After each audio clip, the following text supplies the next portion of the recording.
All right, guys, I want to show you how to use RehabKit to measure all ranges of cervical motion. So first we're going to use the inclinometer tool to measure cervical flexion, extension, and side bend.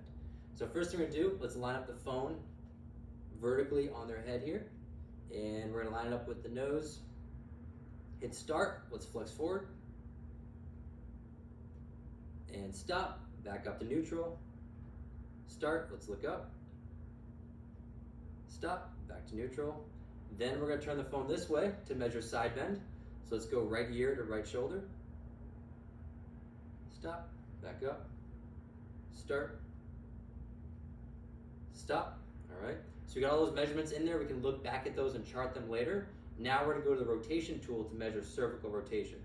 Here, line up the arrow on the front of the screen here with the patient's nose. And we're going to turn our head to the right for me. Stop, back to center.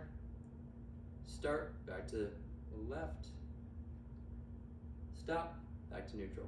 All right, there you guys have it. All cervical ranges of motion done within a minute.